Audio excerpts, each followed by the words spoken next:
Tento program vám prináša Fotobel Rajec. Najkrajšie chvíle zachytené našimi objektívmi.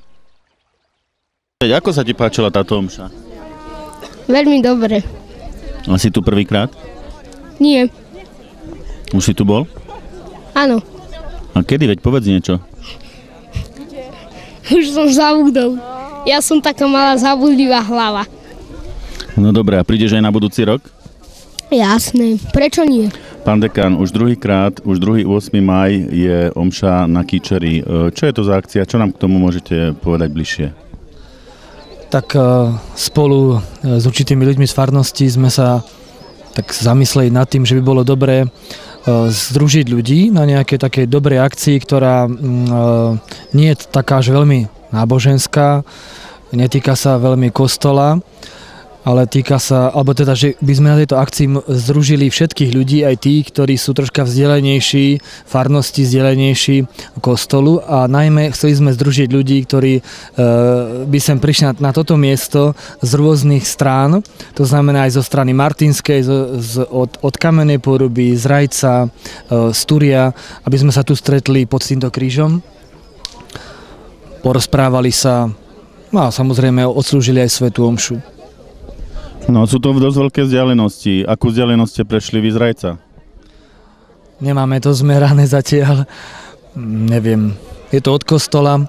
O 8 hodine vyrazila od kostola skupina Maximálny záber, tak sme sa nazvali.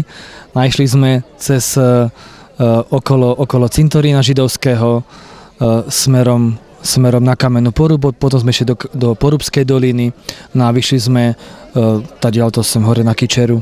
Ja neviem, koľko to môže byť, 10 kilometrov? 12? No a na tejto akcii sa zúčastnilo mnoho starších aj mladších ľudí. Akého ste mali najmladšieho, alebo koľko rokov mal najmladší a koľko najstarší účastník? Tak v tomto roku prišlo asi 300 ľudí. Najmladší účastník mal 9 mesiacov, toho doniesli ešte rodičia, a najstarší účastník mal 82 rokov, to bol pán Špánik, ten prišiel po svojich a ako sám povedal, že ešte sa necíti starý. 300 ľudí je veľa. Čo im poprajete na spiatočnú cestu? Našou hlavnou myšlienkou pri tohoročnom výstupe bolo hľadať to, čo nás spája. Takže sme popriali všetkým ľuďom, ktorí sa tu zišli, aby to fyzické aj duchovné zjednotenie, ktoré zažili tu pod krížom, na tomto vrchole, aby si priniesli aj do svojich medziľudských vzťahov, na svoje pracoviska, do svojich rodín, aby vždy hľadali to, čo nás s druhými ľuďmi spája, nie to, čo nás rozdeľuje. Ďakujem za rozhovor. Myslíš si, že toto posilnenie ti bude stačiť na spiatočnú cestu? No, ja mám ešte dosť pekačiek, takže to hádam, hej. A odkiaľ si? Z Rajca. Tak to máš koľko kilometrov?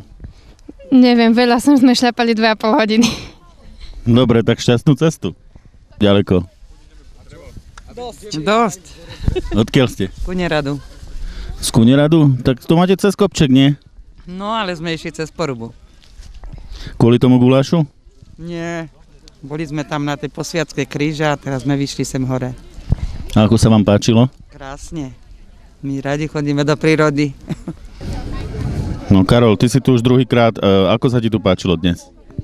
Ja som tu už aspoň 158 krát. Hej, a vlastne túto akciu sme my vymysleli pred 2 rokmi a to bol taký prvý pokus. A vlastne pán dekán bol tomuto náchylný a vlastne dneska aj počasie, takže deti to rátali, je tu asi 350 detí, takže myslím si, že netreba to komentovať, stačí si pozrieť potom tu je zábery, takže asi tak. Takže mi z toho vychádza, že sa ti to tu páčilo a že prídeš aj na budúci rok.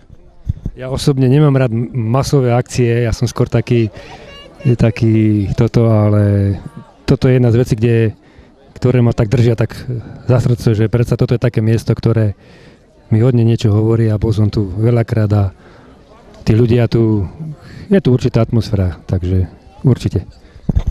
Je to tu naozaj veľmi pekné a chcem sa spýtať, bude ešte niečo v najbližšej dobe, niečo podobného?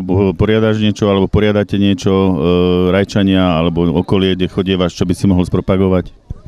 Tak pravidelne chodívame s deťmi na turistiky, ale čo sa týka tých našich detí, budú mať také tesárske dielne v záhrade a potom vlastne tábor v lete, ale to sa týka už menšej skupiny ľudí, nie takto väčšieho počtu.